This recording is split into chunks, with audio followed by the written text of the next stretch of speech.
it's Meg, and today we're talking about my September favorite. Wow! October. It didn't feel like fall here. Also, I just want to note that yes, my video is looking a little different because okay, my ring light after almost 2 months just decided not to work anymore whatsoever. This is like the third or fourth ring light I've been through, and I just returned it, and I'm gonna save up and buy something more expensive that's gonna last me longer because I cannot deal with a ring light breaking or just not working. I just want a working product. So do not buy whatever I'm gonna list below. Don't buy that, okay? I know I haven't done a favorites video in a really long time, and I'm sorry, I just kind of stink at these, but hey, I'm doing one now, so I don't have super fall-like stuff to show you today.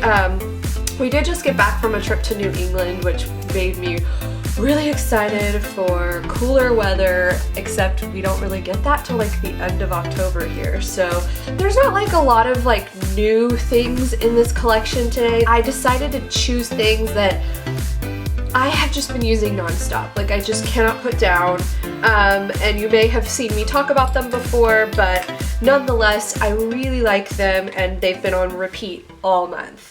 This is the Real Techniques blending sponge, and you can find it at Ulta. It is a kind of drugstore alternative to the Beauty Blender. So the Beauty Blender is $20. The Real Techniques blending sponge is $5.99. What's different about it, it has a little flat edge, if you can see there, and then it has a pointed edge. So I really like the flat edge for like this area right here. I think that works really well, or along the jawline. I really think that this is the best drugstore alternative to the Beauty Blender. It doesn't feel exactly the same. It's a little more like memory foamish to me. Like it doesn't bounce back quite as great as the Beauty Blender, but at the same time, and it's not quite as durable. See, I feel like it's kind of chipping I feel like it's kind of chipping already, so which is kind of a bummer, but it was only $6 and I've kind of been rotating through the both of them, and I think it's a really great alternative.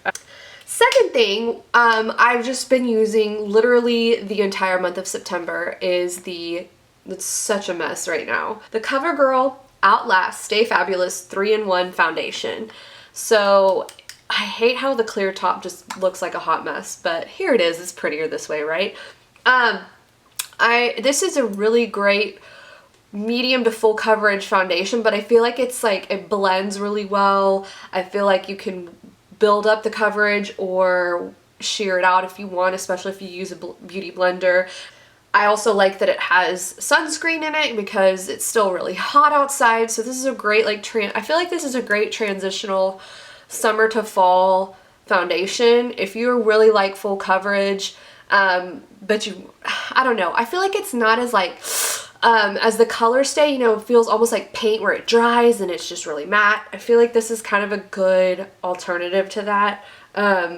I just really love it, and I've been using it nonstop, and it's been staying put really well.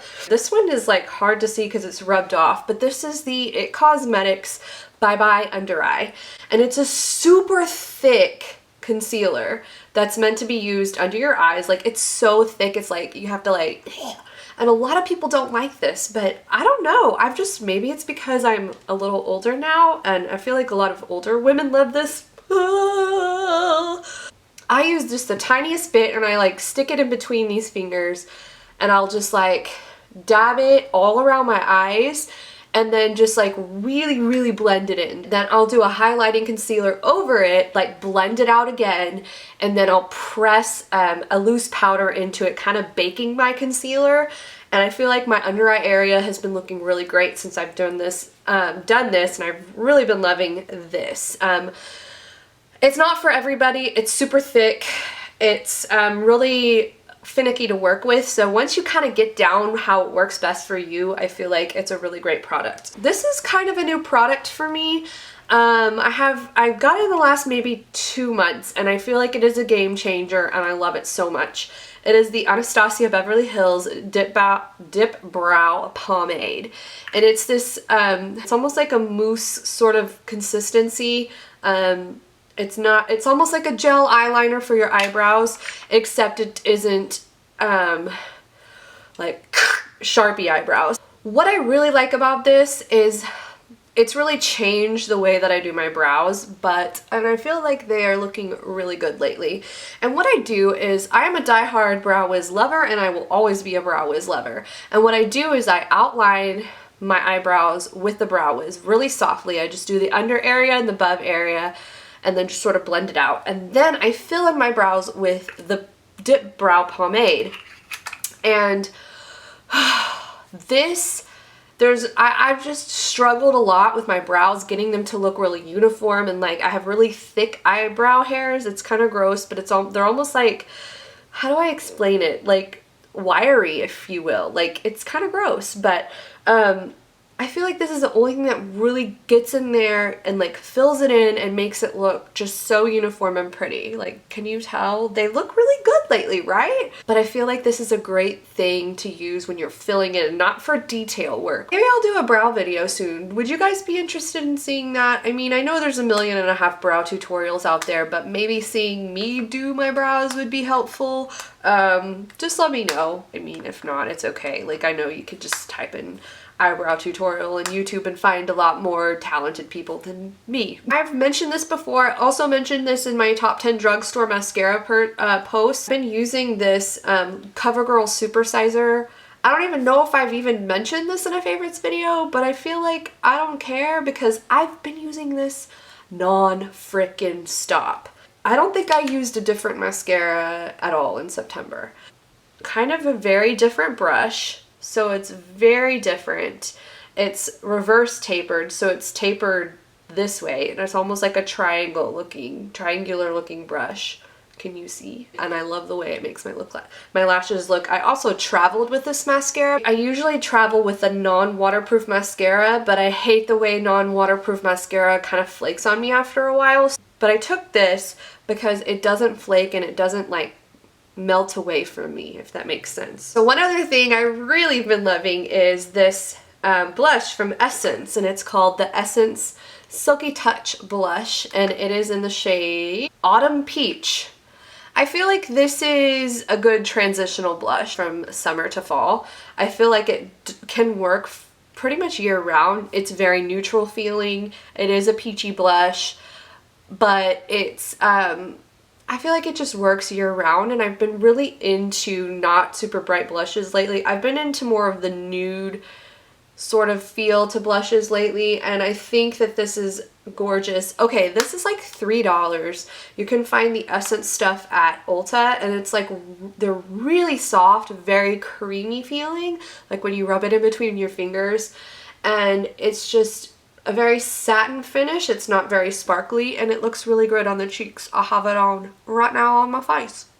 I have this is a hair product I want to talk about. The Frizz Dismiss Smooth Force Smoothing Lotion Spray for fine to medium hair.